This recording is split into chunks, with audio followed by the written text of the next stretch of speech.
Hey everybody, Hello. Hi. let's start from introducing ourselves. My name is Alon, I'm 36 years old. I was born in the place called Israel, and I'm an anti-Zionist. Hi. I'm Elik.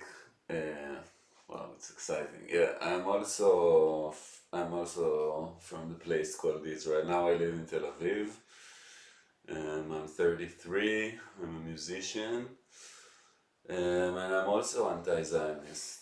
I think that's Right on, bro. what brings us together, right? Yeah, Kind of. yeah. So we wanted to talk about some stuff related to what's going on in our country.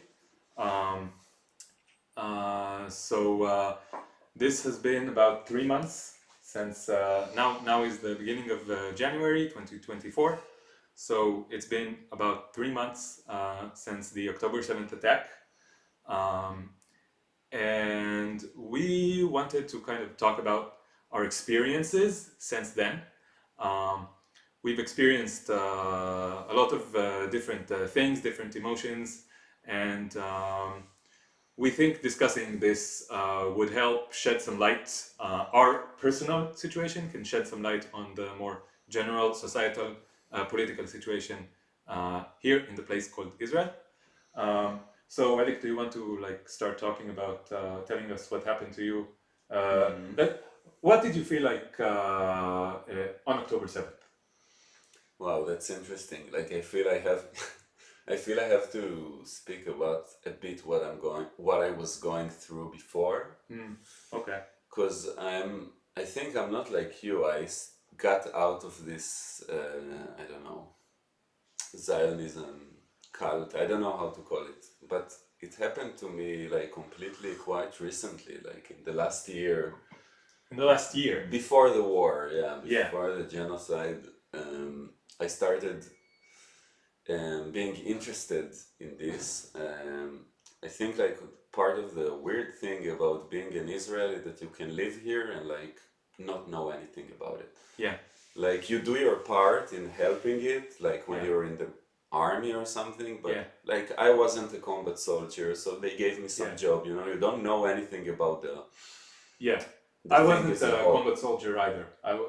I managed to find like a way to Yeah. avoid combat service. Yeah, I think if I was developed as now, I would refuse and go to Yeah, jail I for agree. it, but I I agree. wasn't like this back then.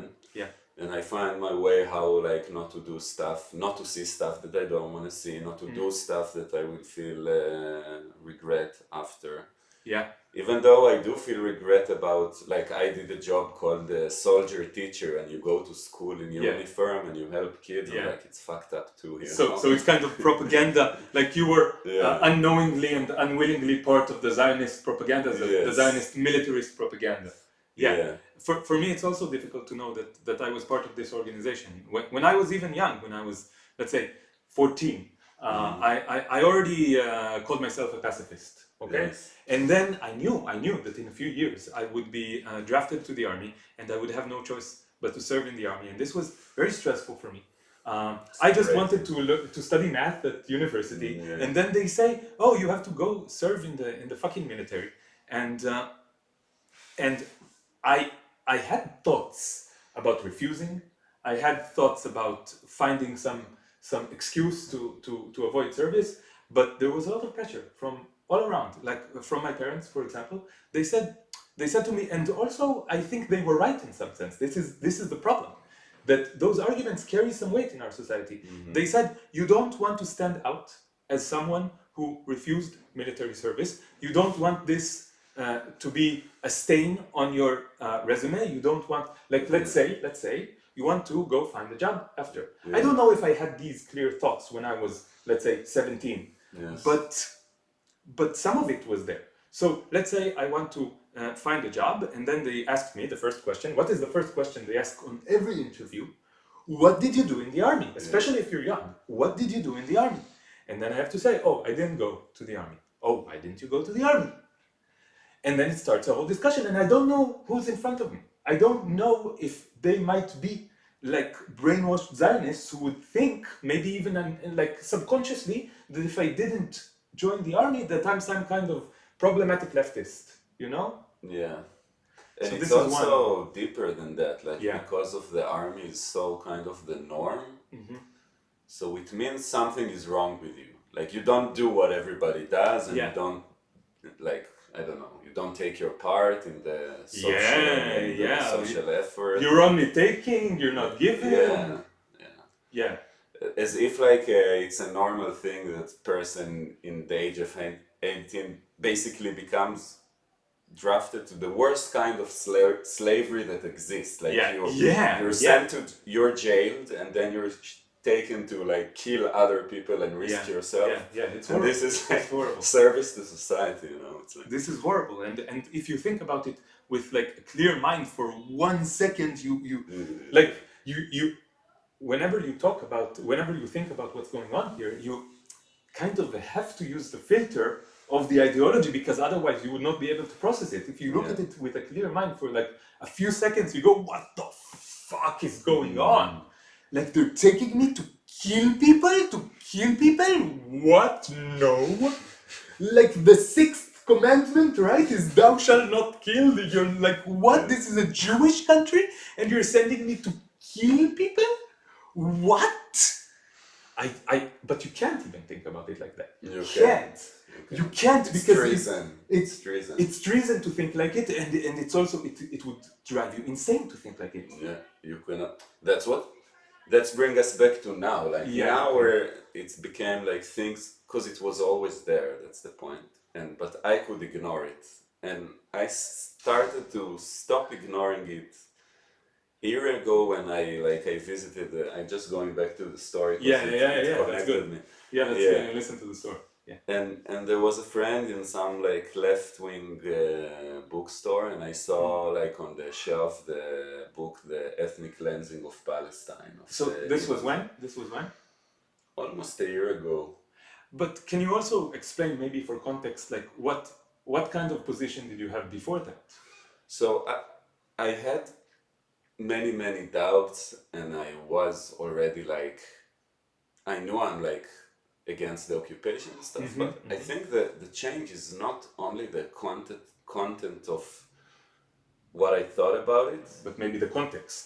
yeah, the Yeah. context. I understood that it's much wider, and I also started having the feeling that ignoring it is like morally wrong. That I cannot stay in this society and just have these thoughts, you know, and just keep it in the closet and okay, everyone around me supports this, but if we don't talk about it, it's fine. That's basically Yeah. and I felt like, you know, and it stares in your face all the time. You like, you know, It's excuse me, what? I mean, like living in Israel and ignoring the occupation and the apartheid and the history of the place. It's not really. The signs are there everywhere. The signs of the history of the Arab villages that were there. I know, but I also want to say that it's easy to ignore in some sense, because society gives you some kind of comfortable structure of like ideology and the media and the education system, and if you want to ignore the Palestinians, it is very comfortable and very easy to do it. And I want to say that ever since October 7th, I start going into like profiles of all kinds of people that I know, and I know what kind of people they are. And I go over their profile and I see what they posted since October 7th. And I do some mental notes of what does this mean about how this person perceives what's going on. And for me, this is kind of like scientific research of like the Israeli society. Okay? Yes. And the one thing that I think characterizes the vast majority of Jewish Israeli society, according to my so-called research into their Facebook profiles, is that the Palestinians do not exist. Yes. They just do not exist. Still, after October 7th, still after this horrific thing that happened in our country, that threatens our life, that threatens our freedom, in the face of rising fascism in Israel, in the face of maybe a total aerial war, maybe even worse than that. I do not know.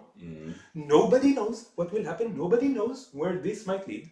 In this phase, in the face of this, they still will not even acknowledge publicly the existence of the Palestinians as anything more, maybe if they appear, anything more than monsters who deserve to be, I don't know what, but all kinds of stuff, but deserve to be something. Yeah. Something must be done to them. All of them. Yes. Like, I think some people will say it's still dehumanizing in the same way, looking at them as causalities of war, you know, or casualties. Yes. Yeah. Like, yeah, you know, like, And all they can do is say, "Oh, I am sad." But if you ask them, "Okay, so do you condemn this? Do you think that this should be stopped? Are you opposing this? What are you doing to oppose this?" Nothing. The only thing that they can do, and this is like the most decent people, for like supposedly decent people, the most they can do is say, "Yes, I am very sorry about it." Yes. But then immediately they will War start. is horrible. Yes, war is horrible, but they will not condemn it, and this is the ironic thing, because they demand that you condemn Hamas, like this is a loyalty test. This is a loyalty test now. Do you condemn Hamas? Do you think Hamas are terrorists? Do you think Hamas should be exterminated? If you don't answer positively to all three questions, you are a traitor. And I want to talk about... And it's a trap. Yeah, it's a trap. Because if you do condemn, so then they put you in position that you cannot oppose. Yes. Like, yes, because they want to use it so politically. if you're not condemning, you're supporting terrorists.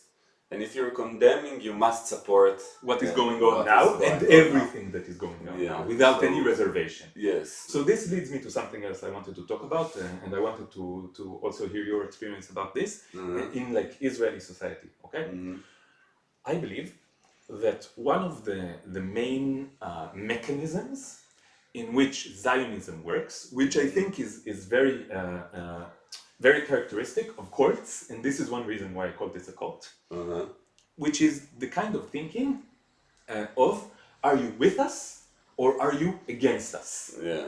And more specifically, what is being with us, or maybe I will start with, if you are not with us, then you must be with them. If you are with them, then you are against us. If you are against us, anything that happens to you, I don't know. I don't know if I support it or not. Maybe I think maybe you deserve some retribution for this. Scary. And yes, I think this is the way they think. And what does being with us mean? And this goes through escalation, more and more and more and more and more. Like the start is being with us is defining yourself as Israeli and Jewish and Zionist, and saying that you believe that the Jews need to have a safe place in the world. Okay, maybe I do believe that. Maybe I do believe that. But also that we need to defend it with force, with little force. Also that we need to oppress the Palestinians. Also now that we need to do a slaughter of 30,000 people with the Palestinians. Each time it rises up. Yes. What you have to agree to. Like, each time it's more horrible. Yeah. So what was your experience with it? Do you agree with that this is like a component of Zionism? I agree.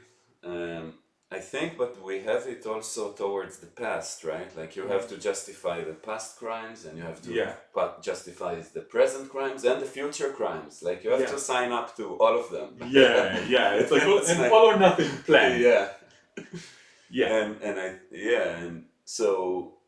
And since the 7th of October, what I was experiencing, the beginning, I must say honestly, there was a lot of videos from the Hamas massacre. And I got scared. And I had nightmares about people coming to kill me. And just before that, I was just about to write like a public post. That's it. I'm no longer a Zionist. I'm not part of your cult anymore. Like before October 7th? Yes. Wow. Okay. And then I was scared. I still felt like that my core belief didn't change, but The anti-Zionist yeah, world. I felt like, okay, I understand now I'm emotional like this, but I still had the wider historic perspective. Yeah. But it was scary, and I did thought maybe like the mentality here was that wow, maybe they're so cruel, maybe they hate us so much that Yeah. and I felt I need to rethink my opinions. That was on the first day. So you were on the verge, let's say, of becoming a leftist that saw the light, right? Yeah. Yeah. I was on the verge, exactly. And I wrote a Facebook post that explains, you can find it still, that I say I was about to say I'm anti-Zionist. Yes. Now this happened and I'm confused. That's what Do you I want to did. read this post? Maybe we can just read it online, like open it up and read it to us and translate, and we'll talk about it. What do you say? You want? Yeah, let's do it. Let's do it. Okay. Bring the phone. Stay tuned. It's interesting. Yeah, I think Because it's I interesting. feel many passed, since then. Yeah. And I don't know, I would like spoiler the moment what Israel, how Israel started to react the way it reacted. It shifted me even more radical than I was before. And I'm in the process So spoiler alert. Yeah. Yeah, and for me it's still hard to speak. I'm honest about it, and I feel guilty for not speaking more. But this is the process. I just want to say I think Elik speaks plenty and is very very brave. He just needs to speak a little bit more, but I think you're doing amazing work. I think you're doing amazing work in this. Look, we're talking now. We're talking now, and this is I think very important. And I really appreciate you for doing this Thank you. thing. I think it is brave. It's a lot. You're pushing me forward in this. It's a lot thanks to you. Because I wrote something and then we barely knew each other, just a little bit, and then he contacted me, and that's how we. I want to tell this story from my point of view. I think it was maybe October 15th, right? That you published the other post. We will read some of the posts. Okay. I think it was like October 15th, and at this point I felt completely isolated from like Israeli society. I thought that so few people were thinking like me. I found a few people on Facebook, but every time I found a person that agreed with me on what was going on, it was like a revelation. It was like, whoa, another person. Okay. And now I know that there are at least several hundreds, several thousands of people who agree with me. But back then it was like, okay, everybody is going insane. Yeah.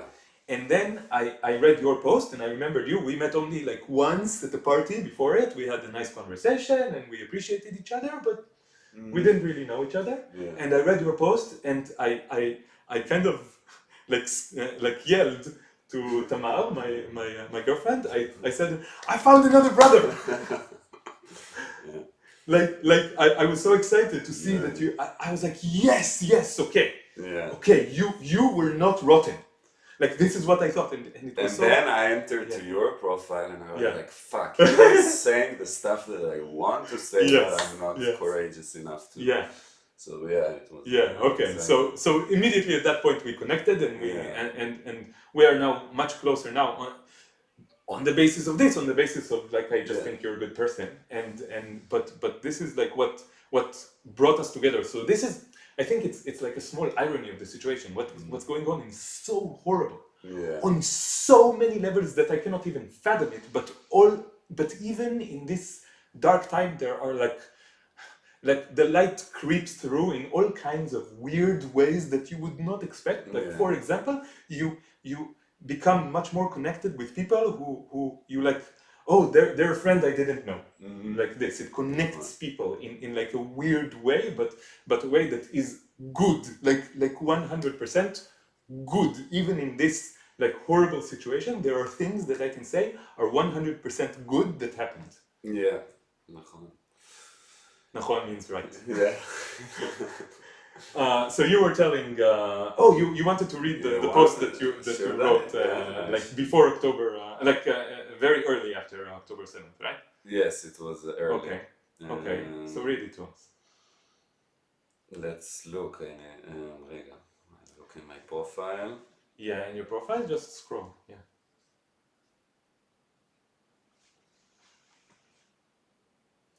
We will edit this part out. so that you don't have to wait for Mr. Alpaz here. Can I use your full name? Yes. Okay, so this Okay. is the post. What date is it from? 13th of 13th October. of October. October. Okay, okay. Okay. And the post that I saw, when is it? When is it? It was later. It took me time to become What, like, this. oh, this one? 14th 14th of of November. November. Yeah. Oh, wow. Okay, so it took you some time. Okay. It took it. It's Like 5 weeks.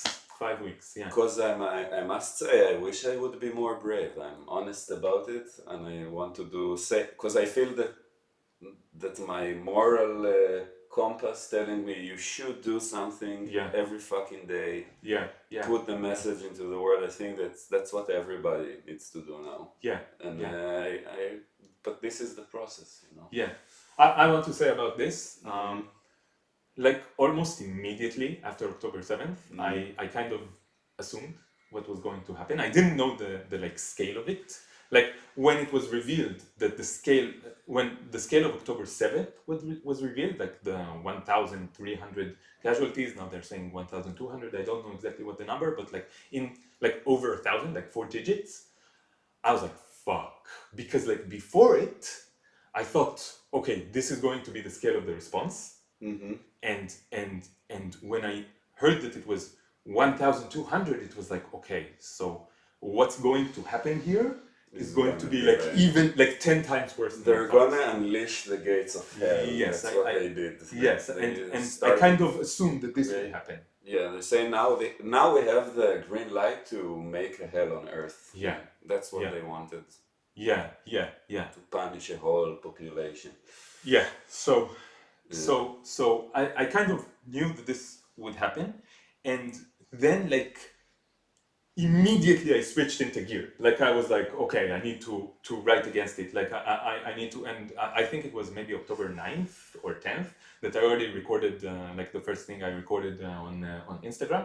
Maybe it was a bit after that. I don't remember, but it was like super accusative of like Zionism Yeah. and like I said, what did you think would happen when Yeah. you hold a whole nation for generations under occupation and oppression? What did you think would happen? Yeah. What did you think? What were you thinking? Like I don't even want to pass moral judgment on this. Yeah. Like That's the what did you absurdity. think would happen? When you will be called like a terrorist for saying that. Yes. We're Yeah. both of Like us. if we say, oh, what Hamas did is understandable Yeah. and deterministically follows their situation, we are traitors. Yeah. And I want to say it even though they would call me a traitor. I And want to say it publicly. and you know, I have the sense that because what Hamas did was much more deterministic from reality than Israel responds. Israel want to Yes. say like we're acting like in a deterministic way. What do you want? Any country that would be perpetrated like this would act like this. Any country, because this is Yeah. the rules of Yeah. countries. That's how Yeah. they work, and Yeah. it's like no, like your people, you have choice. Yeah, yeah. Aren't you people? Yeah. Don't you have a responsibility for what you are doing, for what you are Yeah. supporting? Don't you have freedom of thought? Are you zombies or are you people? Yeah. Are you zombies or are you people? This is what I want to ask all the Zionists. Are you zombies or are you people? Do you have responsibility for what you are doing? Do you have responsibility for your morality? Do you have responsibility for the actions of your country? Do you have responsibility for the actions of your society? Do you have responsibility of the actions of your army? That some of you are part of it. I used to be part of it. I will never ever do anything for the Israeli army again. Period. Ever. No matter what you do to me. Period. Don't you have responsibility? What is going on here? What is going on here? What do you think is going on here? I just thought that's maybe one of the deepest things that's going on is complete denial of responsibility. Yeah, denial of responsibility. Like complete, like as if we're not moral agents, as if we don't have choice, you know, like. I think basically, I've been thinking about the psychopathology of cults and colonial movements and I think it is basically a collective narcissistic syndrome, okay? Like narcissistic disease, okay? So these people think, always think, they cannot think in a way that does not put themselves in the center, that does not put their interests as above everything else in the world. They are pathological liars. They cannot see, they have no empathy, they cannot see the other side. They feel like they are more important and superior. They use gaslighting, they use manipulation, and they always play the victim. Narcissists always play the victim. They will hurt you, they will behave in nasty ways towards you, and then they will blame you for it, and they will play the victim because you dared resist the horrible things that they were inflicting on you. This is narcissistic behavior, and I think that collective narcissism is a great explanation for what is going on here and for many other things in the world. For And many other things in I the want world. to say, like, I thought suddenly, wow, if my friends see this now and they will Yeah. see how I talk about them, it's like it's not fair. And I thought, like, I speak to the world in English about how, and I want, if some of my friends, if I want to say Yeah, that send a message to your friends. my message that I think we are in a sick society collectively. It's not Yes. that the individual that are part of it are narcissistic Yes, our psychos. criticism is first of all on society, on the societal Yeah. processes that created this collective disease. And we want to cure this collective disease, But and I we will think, also tell yeah. this friend that I must be honest you. You Yeah. are now in support of one of the greatest crimes of our time. I Yes. cannot not be honest about it. I see that on personal level you can help people, you can be nice, you can be the most holy person in the world, and you are now supporting one of the worst crimes. I also don't know how to think about it. I'm just confused about it as you are. I don't enjoy to stand here and say these things to my Israeli friends, and I don't want to be in this position to. Yes, and I also feel fear of judgment, of Yeah. everyone around me. Yeah. I have fear in my chest right now. I have fear, and I'm still talking And because it's so important. Yeah, and I feel okay. They will say that if we don't do this, we are the ones that's gonna be genocided, and Yeah. that's reality. And if I have to choose between us or them, I choose us because I'm part of this tribe. What can I do? That's their logic. Yes, I know. And it's like, what can I do? Like, I remember talking to a right-wing friend, and he told me, like, listen, it's not my fault that I'm born to that side, but this is my side, and if I don't support this stuff, me and my yeah. So I want to tell you about like something that I had to write many times on Instagram. Okay, because I started posting things on Instagram and posting anti-Zionist things on Instagram, and I also posted some comments on like videos that went on like. So I was interviewed by Anadolu, a Turkish media network, and they put it up on Vice News and also on TRT and stuff like that. And then I saw some comments there, and some comments there were, okay, this guy is opposing the war. He's like on the side of the Palestinians supposedly, but he still lives in Israel, and he still enjoys this kind of privilege. Okay, Yeah. and I admit this completely. This is factually true. Okay, but what I have to say about this is that, and this is where I do agree with right wing people. I did not have a choice of where I was born. I did not have a choice of the country that I was born in, the society I was born in, the passport that I have, and the language that is my mother tongue. English is not my mother tongue. I speak very well, okay? But this is not my mother tongue. When I speak Hebrew, אם אני מדבר עברית, אז אני נשמע אחרת לגמרי, אני נשמע הרבה יותר רהוט, אין מה לעשות. עברית אני מדבר אוטומטית, in English I cannot speak it automatically. I speak it with an accent, and I want to speak Hebrew, because this is my mother tongue, and everybody wants to speak their mother tongue. And everybody wants to stay in the society that they were born here in as a default. Right. Okay? And I think that this excuses nothing, okay? Because it just explains that it is not reasonable to demand me to go away, like people wrote to me. Like, go away from Israel. You need to be, you need to leave. No, this is where I was born. This is my homeland. I will not leave. I want peace. I am working for peace. I want to cooperate with everyone. I want a future of peace, freedom, justice, and equality. And this is, I tell you what differs you from other Israelis who say we want peace. Yes, okay. Because you don't give up the justice part. Yes. And I feel like Israelis want peace without justice. They Yes. want they want the They want negative peace and not positive yeah, and peace. actually they want always all the peace deals. It was to get the Palestinians to sign their, how do you say, surrender. To Yes, sign their yeah, surrender, yes, and they call yes. it peace. Yes. Because they don't want to deal with the Nakba. They don't want to deal with the fact that if you want to have them to have independent state, it needs to be like a viable state that Yeah. people can actually And be like even free. geographically, like how would that state even look like? Have you even thought about it So geographically? they come up with a solution that they thought about, and then they say this is the only solution. And if the Palestinians don't agree, then they are the problem. They're the problem, and then we're entitled to kill them in masses, and displace them. And the Israelis, Zionists, they always use the refusal of the Palestinians to peace offers, as a justification for anything that is being done to the Palestinians. They always say, "Oh, they had their chance, and that was since didn't take 48. That's what they did in 48. You know, Yes. okay, they started the war because they didn't agree to some group of foreigners to come and say now we share the land. And also, I learned recently, I didn't even know it because the brainwashing in Israel is so strong that you don't know like basic facts. I didn't know that the massacre of Palestinians, like massacring populations of villages, like Deir Yassin, right? It's Deir Yassin massacre. I didn't even know about it. I didn't know about it.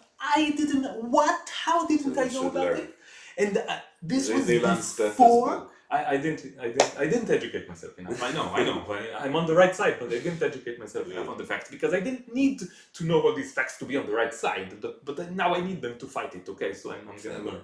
But okay, so I learned that there were massacres of villagers, like civilian population, that and drove them out of their villages before the other Arab countries invaded. Like, the Arab countries invading was a response.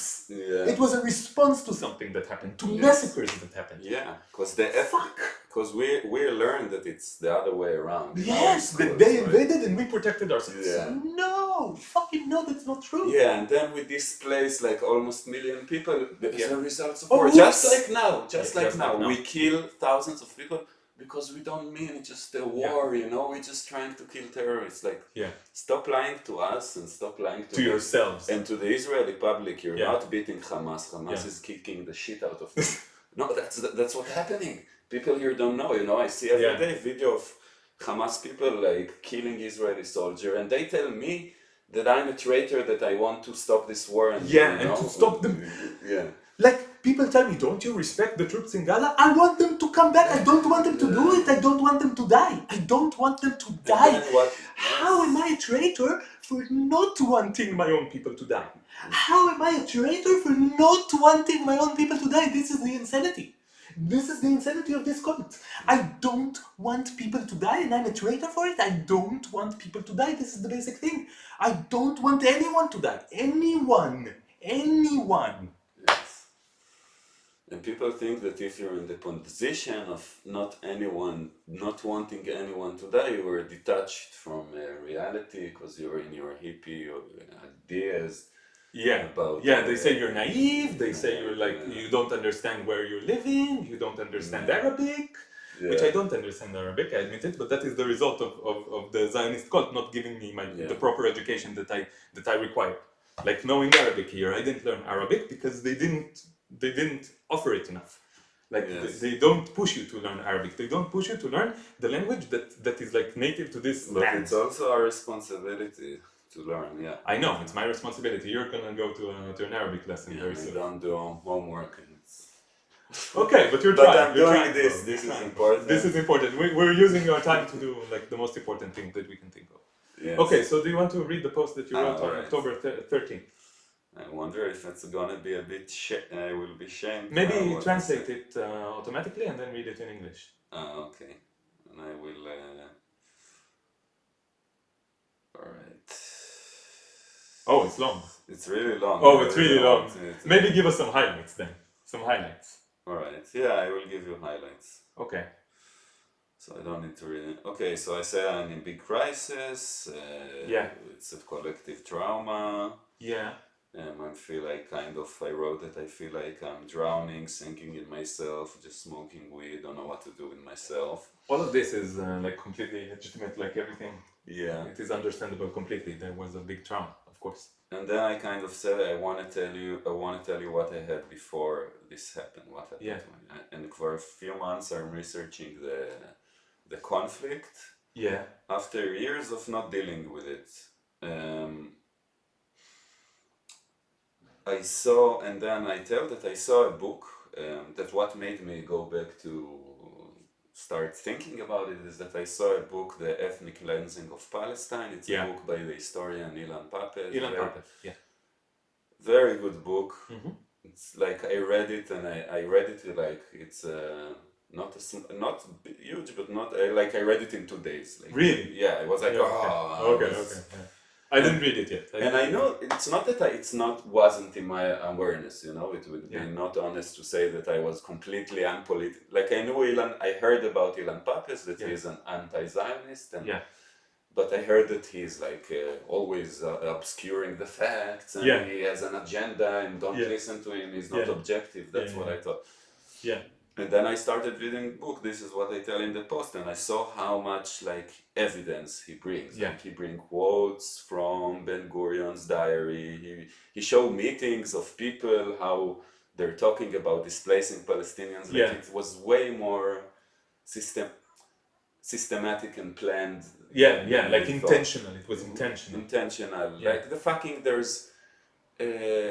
They use the war purification for their military. Wow. Yeah, the word. We're going to pure the area. They use this word, the military. Wow. You know, like it's very, very clear. And to me, it's really funny when I read this book. I was like, what the fuck?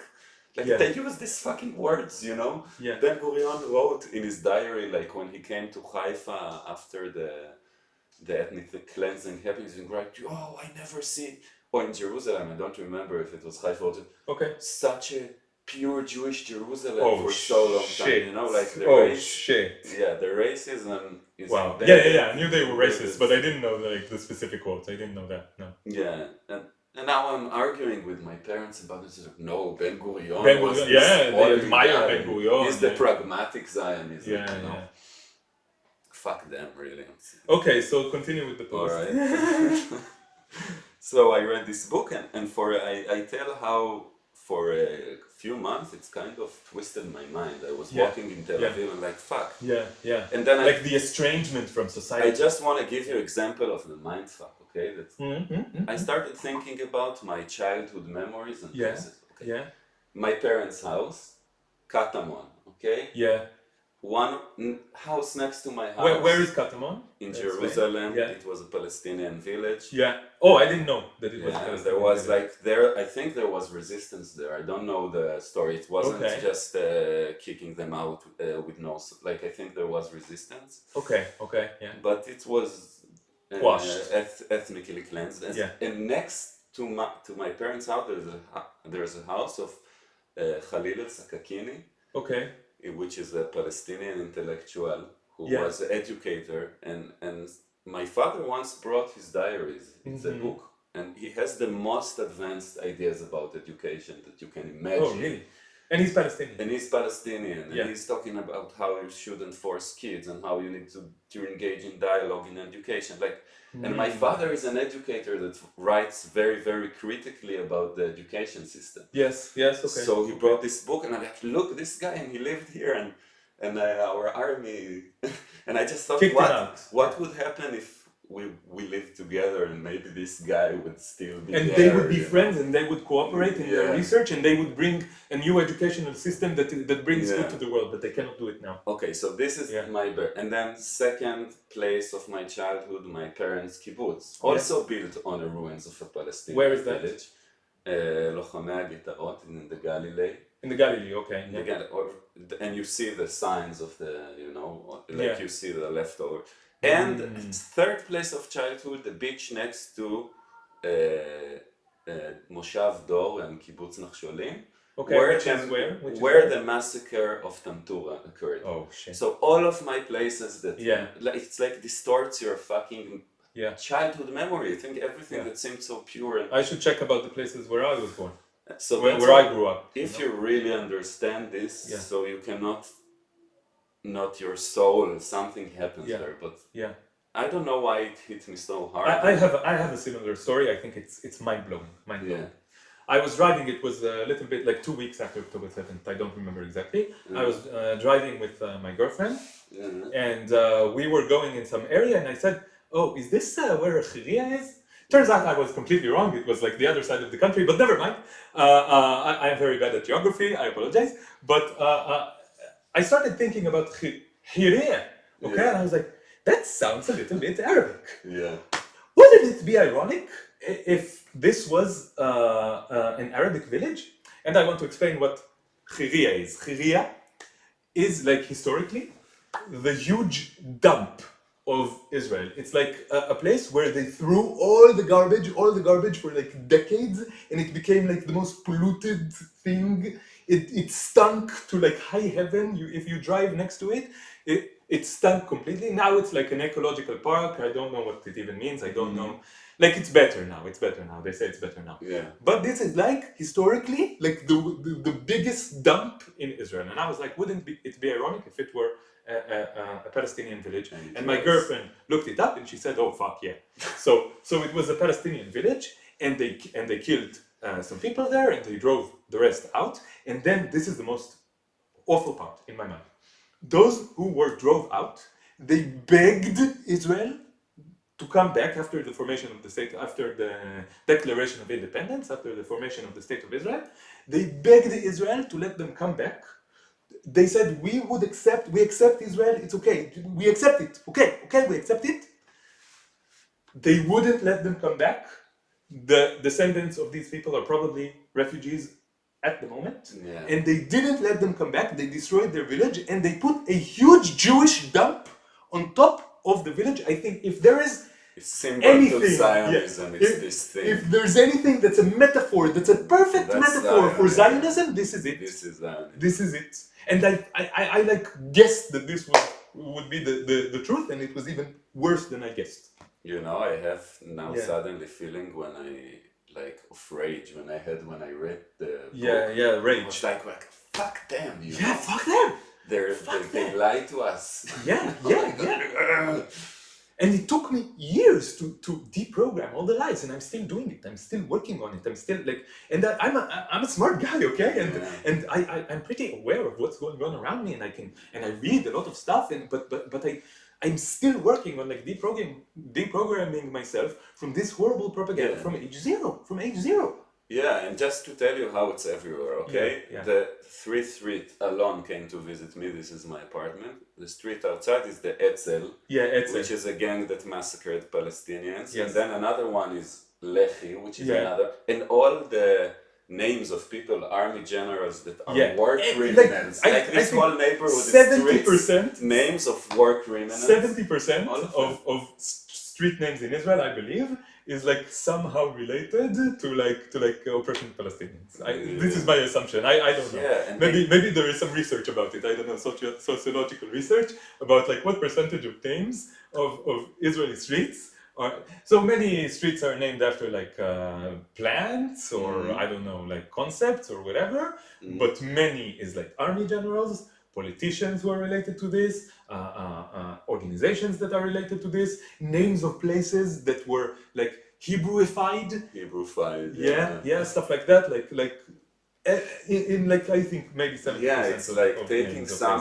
It's a bit like it's like taking everything from somebody and then mocking him. And then mocking them. And we see this mocking on my Instagram profile. I share a lot of videos of Israeli soldiers mocking Palestinians that they are killing right now. This is horrible in my mind. This is a sign of complete collapse, of very deep rot of society. This is moral rot of the highest kind, to mock your victim.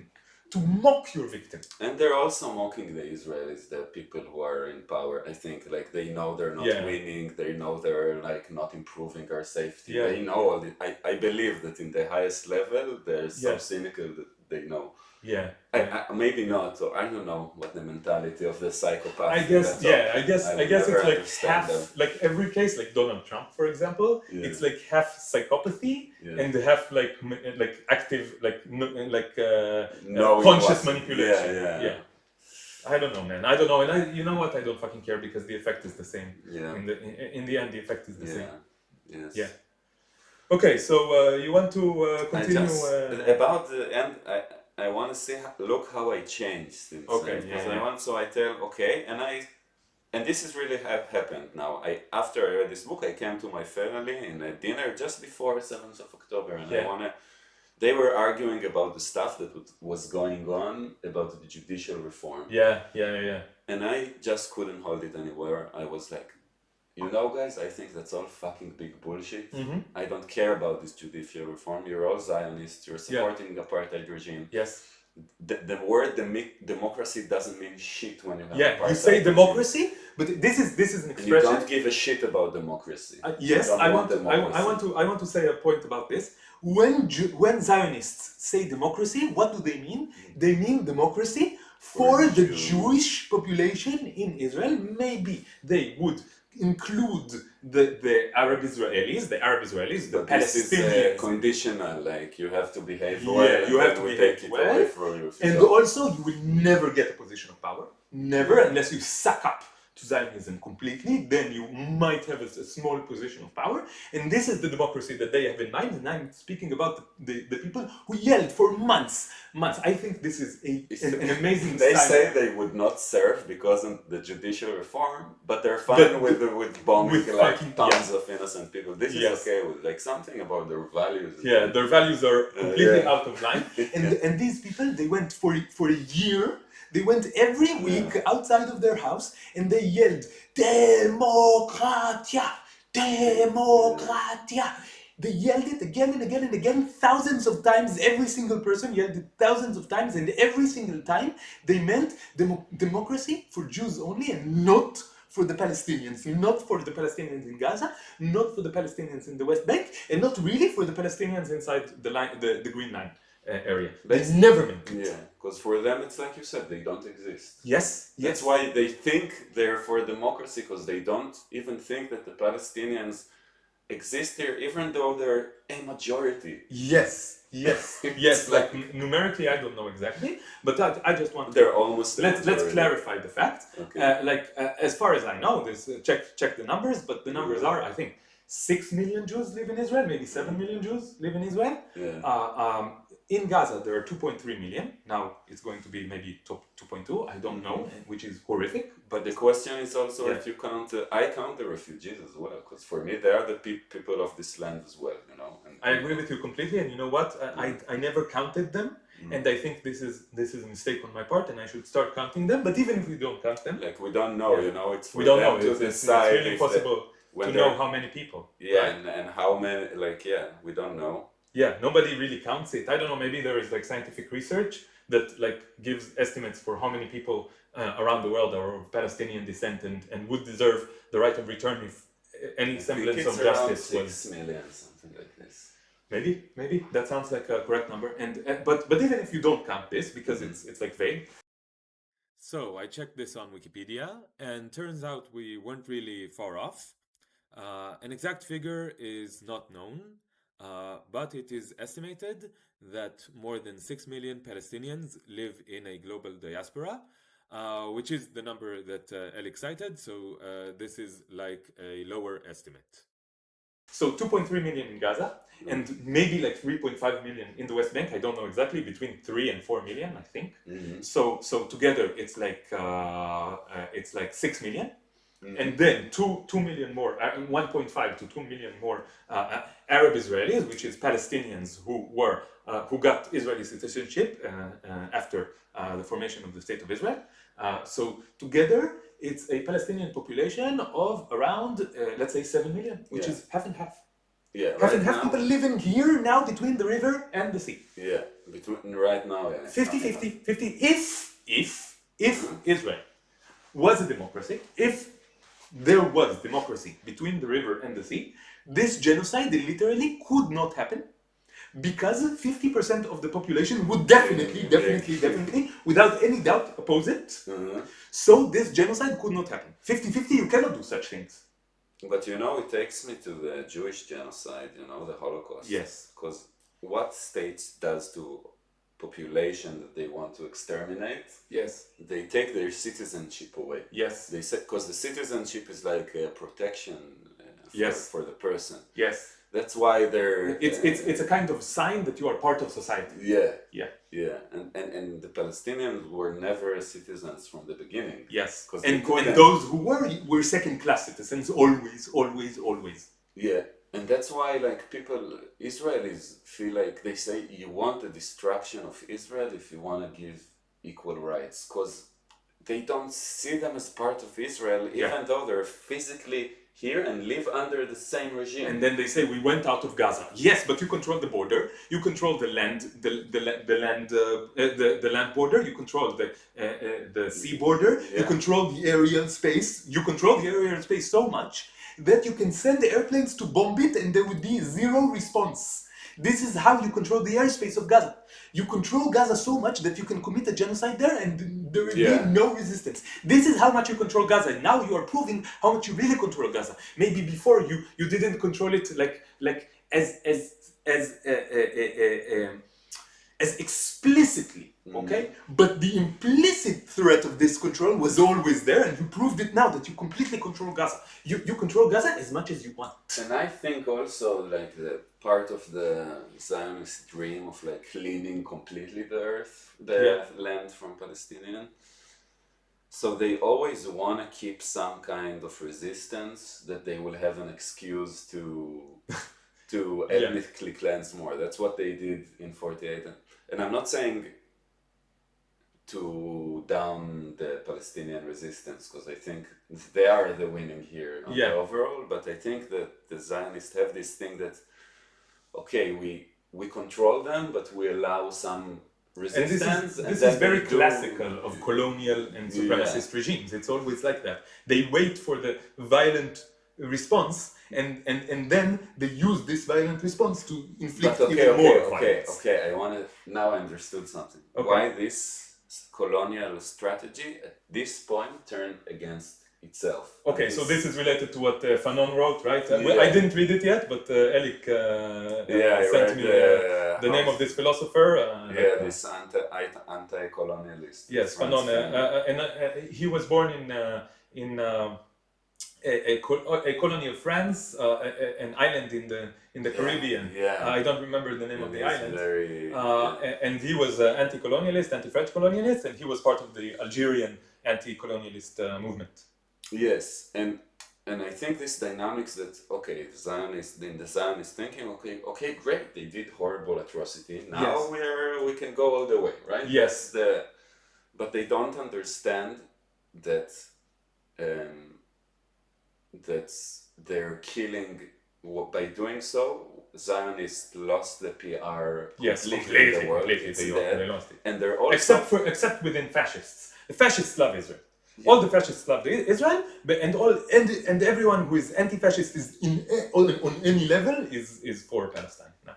Yeah, and this is a nice thing to say about the world, not about Israel. That the majority are anti-fascists. Yeah, and the fascists are connected this way. And they're connected. Yeah, in this way, and it's very clear that we do have to say that it's much easier to oppose this genocide if you're not part of Israeli society. Yeah. It's like it doesn't carry as much weight. You can say yes, I'm against it. It looks horrible, and I'm against it.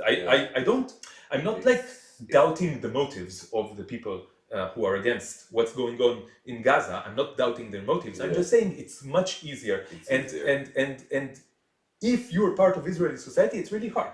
Yeah. It's really hard to say, yes, I oppose this, because you actually have to pay prices. And then this is your real test of okay, are you opposing genocide from within the society that is committing the genocide? It's hard. Yes. hard position to be in. I'm Yeah. happy that I'm taking this position. Yeah. And I wish to be more like this in my life. You know, a person who oppose the crime as they, because that's the problem of this world, that people don't oppose stuff when they occur. When they occur. It's easy Retroactively, to, who cares? It doesn't help. yeah. No, you need to oppose the things when they are occurring. When they are occurring. Yeah. And vocally oppose them. And if you don't, you have neglected your moral duty as a part of the community of Earth. You didn't do your part. No. Yeah, No. I'm feeling that every day that I don't say something about the genocide in Gaza, I'm betraying my humanity. That's my feeling. And then there are days when I don't do because I'm scared and I'm kind of sensitive person, and then people hit me back with criticism. I'm like, but I need to get out of it. I feel it's like Masach Hanicha for adult. Masach Hanicha. How would you say Masach Hanicha? When tribes in ancient days sends like the kid to grown up to the jungle to meet lions, and you become a man and you become an adult. That's what it's doing to me. I am much more connected to myself. Like I said, that within all this darkness, within all this violence and suffering and horrible things happening, there are still cracks where the light comes, and I can say that some things are good. And one thing that I think is purely good is what is happening to me, like the way that I'm connecting with my own power and morality. And now I know that I am the kind of person who does oppose genocide. And I see people around me who do not oppose genocide, and I see I see how they are pathetic. And it is very clear how pathetic they are. It's clear that they are lying. It's clear that they are lying to themselves. And everyone are pathetic. Also, the people who don't say and don't take any side are pathetic. Who just, I feel here like I'm a musician. I cannot publish a show and say I'm performing now. Like, I feel that the only... It's not normal. The situation is not normal. We cannot behave as if the situation is normal. And a lot of people around me are trying to behave as if the situation is normal. As if no more than 100 kilometers away from their house, there is a huge, at least like factually, a huge slaughter being committed.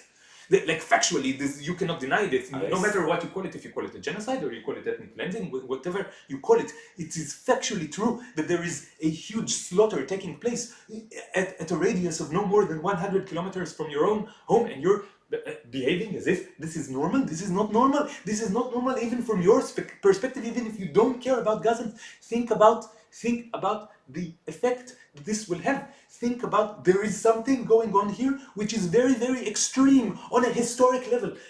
This is unique on a historic level in some ways. In some ways, we do not know what happens after this. This is very volatile. Your lives are in danger. You started saying about how this is the start of the collapse of the Zionist dream and Israeli society. This is very, very dangerous. This could lead to horrible outcomes, and they behave as if everything is normal. My own family, my friends, they are behaving as if nothing is going on, and they are continuing their normal lives, and this is insanity. This is like sitting in your house is burning, and you're having breakfast. What is going on? What is going on around me? This is insanity. Like factually, this is it's not even a moral position. It's not even a moral position that when something extreme is happening in your area, you need to take notice of it. You need to look reality in the eye and think about what is going on. Think sincerely and honestly about what is going on, about the repercussions of what is going on, not even for the Gazans, which is worse enough, but for yourself even.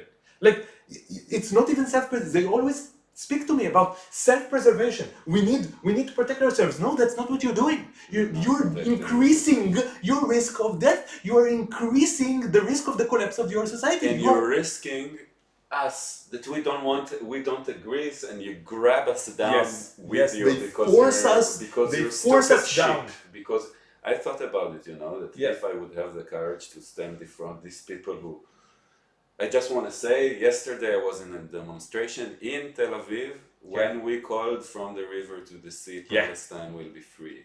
And we said it out loud, and it was scary, and we did. And I think that's It was a small group of people, but I just want to say How many that it people happens. would you assume? Like a few dozen? Yeah, I think Yeah, okay, there okay. was like 40 people. Like in the center of Tel 50, Aviv. In the yeah. center of Tel Aviv. But in the center of Tel Aviv, Yeah. and police came and took the Yeah. signs. I wasn't brave enough. They told me put down the sign, Yeah. and I did because I'm scared. I have part. Next in time, me- would you Next put it time down? I would say no, or Yeah. and I would let him take it physically Yeah, from me at least, you know. Yeah. Yeah. But I'm, I'm trained like anyone to respect authority. Yeah, That's where how we're. This is a basic part of it. Everyone is trained to respect authority, and this is what happened in Nazi Germany. This is what I've always heard as a child, as part of like obedience to authority. I need is to a say virtue. this. I need to It's say a this. virtue. I need to say this. My grandfather was a Holocaust survivor. His entire family was wiped out in the Holocaust. Yeah. And Mine too. yeah, okay. So we share this. We share this, and we have been told again and again and again in the Israeli education system, in Israeli media, that that you must oppose this. Yes. Right? We've been told again and again and again that this is the worst thing that could happen. We are the worst victims in the ever. world, we have this question: העולם ראה ושתק. The world saw and was silent. Yeah. But now you're silent. נכון. Now you're silent. We have been taught that you must oppose this. We have been taught that if you are silent, you are part of it. You are cooperating with evil. Silence is cooperation with evil. We have been taught this. But I think the main gap between normal Zionists and me is that I think never again to anyone, and they think never again to Jews.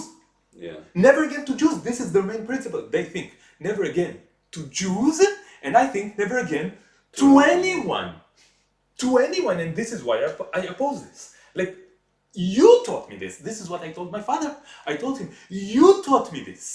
You taught me to be a good and moral person. You taught me to oppose violence. You taught me to oppose injustice. What is going on here? I am doing exactly what you taught me.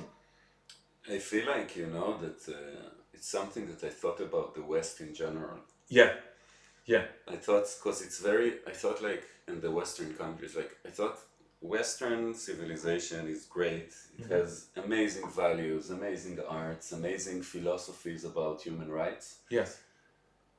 And if they will have to really take this principle, they will collapse. Because if they had to live up to that principle, like you say, well, we want justice, so we're allowed to massacre these people because they don't want justice. You need to understand that Zionist thinking is no more than an extension, an extreme extension, but an extension of Western thinking, I think. That's why I think it draws so much attention, because many people say like, they see that this is like the line of conflict. And many people tell me like, why are you not against this, and why are you not against this, and why this is the worst thing? There are so many worst things. And I have few things. I'm not an historian and not an expert on conflicts over the world, but I want to say that I think that it's more intuitive. Yes. And I want to say something that is really, really hard, but because many Jews say like, this is not the Holocaust, and I think like the occupation exists for 75 years. Fucking years. Fuck. And it started like decades before it even, and like the process. So okay, we didn't kill them in one vush, but we're fucking torturing them for 75 years. It's very high on the ranks of crime. Yes. Even if there are historically. I don't know what's going on everywhere in the world, but I think it draws so much attention because it shows the hypocrisy, deep hypocrisy of the West. It's like a microcosm of the entire world, and how the West oppresses in a hypocritical way. We build normal life for ourselves on the ruins of other society. Culture. And then we use this to say, look, we're so normal, we're so open and democratic. That's why we're justifying the killing. I'm still trying to understand this mechanism of how it works. Like, it's a lifelong journey to understand the insanity that we were born into. I am feeling like maybe we should start saying some closing remarks, because we have been talking for 1 hour and 5 minutes. Wow, that's nice. I hope it was interesting to some people. We couldn't stick to this, but I think because we're we have a lot to say. And we have a lot to say. And I felt, I feel like I've said maybe 1% of what I need to say, of what I need to tell. And I feel like if I talk more and more and more, I will discover more and more and more about what is going on, because I have all kinds of vague thoughts that I can turn to thoughts that are more precise and broader, and understand what is going on. And this is another good thing that I think happened, because I feel much more awakened.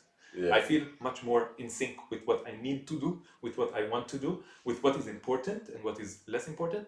I feel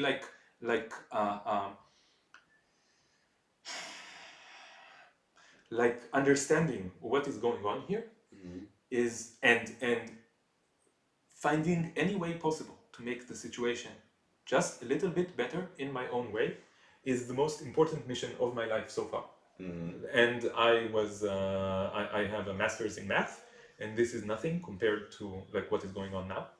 And you know, I feel a bit different in this. Okay, tell me. That I feel that. No, I feel this is the most important thing right now. Yeah. But like I think about my music, and that was until a year, like that was the top priority. Yeah. I said, and you know, many artists have this mentality that it's something you need to craft. You need to work so hard. You cannot think about poor people around. Yeah. Yeah. And now I'm kind of trying to think, because I know I cannot give up my music. Yeah. And But to me, I think like the best artists ever were always politically involved. Right. Like if you think about Picasso's like most well-known work, basically number one is the Guernica, but right? He was selfish. Which is a highly political but work. He was right? selfish bastard as well. But yeah, I guess that's true. But still, he was politically involved. You cannot deny this. The Guernica is like one of the strongest anti-war messages that I can fathom, right? And this was created by him. You cannot take this away from him. You can. No, and he became more with the years. I think. Yeah. But my point is that I think political art, art that is informed by politics and that tries to influence what is going on in the world on a very deep level, I think it's much better art. It's just like, and I think if your creation, your musical creation, has something to do with what is going on here, it will give it a richness and a depth that maybe otherwise it could not have. And I feel art also, in order to be good, sometimes it needs to be above ideology and politics. Yes, but informed by it still. Yes. Informed by it, not to ignore what is going on, not to actively ignore, because then you become blinded to some things. And I think also, but I also, even if I feel that my license to do art now, I own it back when I speak about decision. I can I think you even wrote a post about it on Facebook, right? I can speak about it like this, and when my art do something else, but I feel I gain the right to do art if I'm becoming a political as well. And I feel that's for now on, it's like for the rest of my life. I don't feel like, okay, until this war and then I go back to like I feel that's it. Like some stuff like change you know. Yeah, I feel like I've changed a lot in the last few months.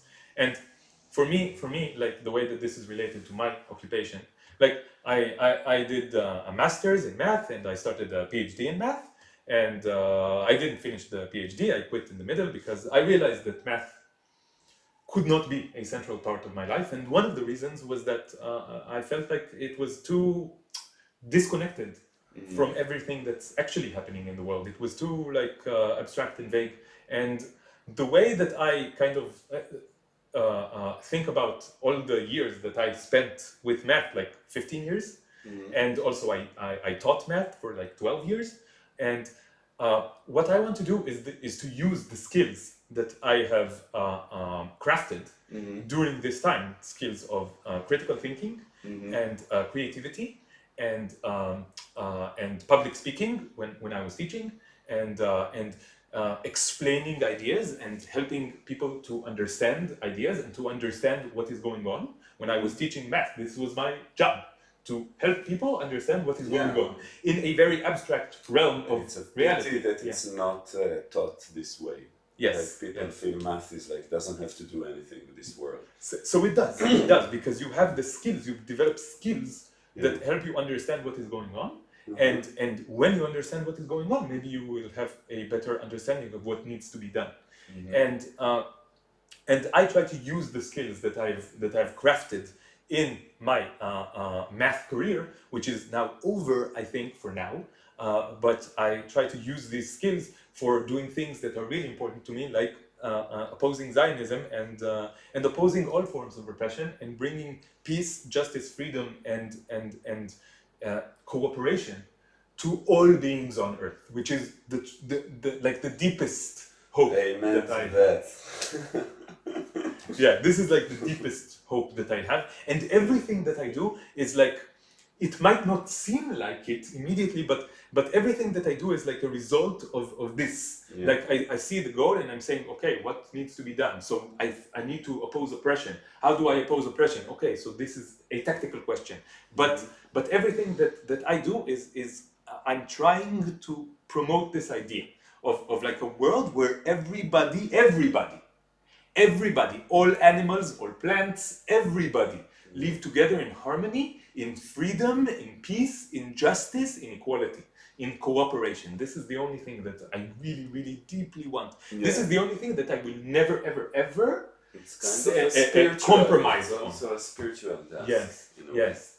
Because I think if we, you know, sometimes I feel I'm more atheist, and sometimes I'm a really big believer. I have both inside me, but I think like if there is a God and He puts us here, that's what He wanted us to figure out. Right? Yes, that's what this is the this game. is the task. Yeah, this is the task. game. But you win the game when you reach this. Yeah. It's a good place to end, no? Yeah. I think so. Thank you very much for everybody who listened to us speak for 1 hour and 12 minutes. I don't know how this will be uploaded, if we edit this, if we just put it out. I feel from today that we need to open a podcast or something. Yeah. We're like, we just so this is the pilot episode of the podcast. What is the name of the podcast?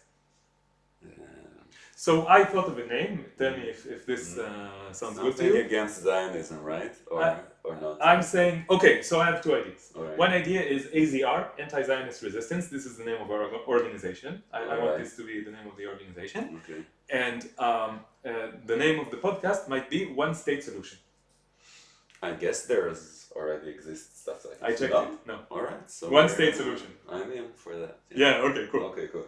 Okay, so thank you for a wonderful Always pilot episode. enlightening to talk with it. Yeah, you too. Yeah. So thank you everybody for watching, and peace out. Thanks. Bye. Peace.